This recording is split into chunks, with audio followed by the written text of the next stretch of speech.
e agora falamos de mercado da pecuária de corte, vamos falar um pouco sobre mercado do gado magro, também do mercado de gado gordo.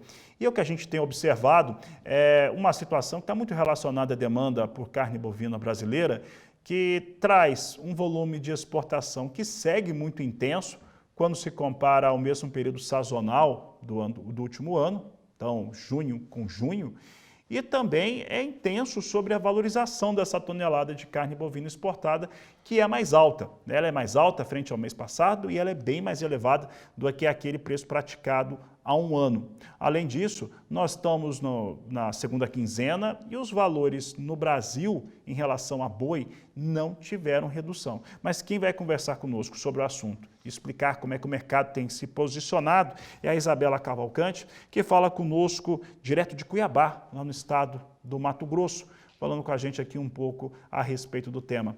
Isabela, obrigado pela sua participação aqui no Agricultura BR, no canal do Boi. Como é que esse mercado do boi gordo tem se comportado frente à demanda externa, demanda interna, escala da indústria, e aí como que tem precificado para esse pecuarista? Boa tarde, seja bem-vinda. Boa tarde, muito obrigada. É um prazer estar aqui com vocês. Então, né, tipo, essa segunda quinzena, normalmente a gente vê uma retração ali, tanto na arroba do boi gordo quanto no atacado, mas nessa quinzena específica, nessa segunda quinzena em específico, a gente não tá vendo isso. Então, a gente vê um atacado firme com o consumo interno, até que bem acima do que o esperado, a gente vê um incremento aí na carcaça casada no comparativo semanal de quase 2%. A gente vê as exportações em bons ritmos, é algo que a gente já tem observado nos últimos meses, né? Mas junho também não está diferente. A gente espera que sejam embarcadas cerca de 218 mil toneladas de carne bovina in natura em junho, já ficando à frente das 198 mil toneladas embarcadas em junho do ano passado. Então, a gente tem um mercado externo bem firme, uma demanda bem alta, tanto aí para os principais players, né? Tanto Estados Unidos quanto China tem comprado bastante. A gente vê também a China pagando mais, a gente já viu aí eles aceitando preços mais altos em relação ao dianteiro. Então, hoje somos o principal fornecedor de carne bovina para a China, com uma participação de 41%, né?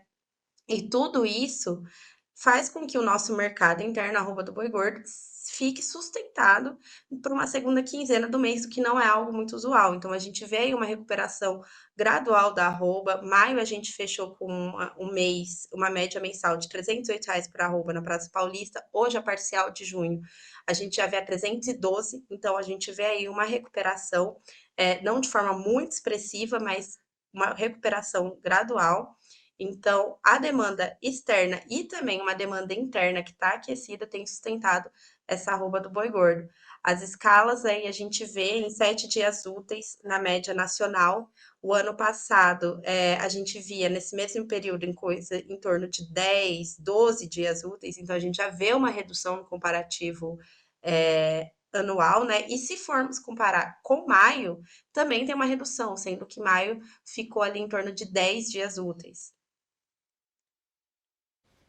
Isabela, dando continuidade aqui, isso acaba trazendo um reflexo sobre o que vem acontecendo na relação da indústria frigorífica com o pecuarista.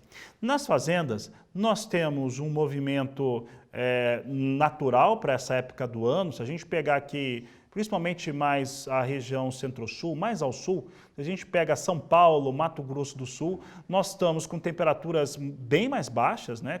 Chegaram a fazer 4, 2 graus no Mato Grosso do Sul. São Paulo também hoje está com temperatura baixa, 15 graus. Tem menos, a iluminação solar fica menor, né? A insolação fica menor. Então você tem ainda que tenha chovido, você tem um desenvolvimento inferior em relação às gramíneas, às pastagens, né? Você tem um impacto em relação a este fator. E nós estamos vendo indústrias pagando melhor, né? Pelo menos aqui na nossa observação, o norte do Paraná um pouco melhor, algumas praças do Mato Grosso do Sul e São Paulo também.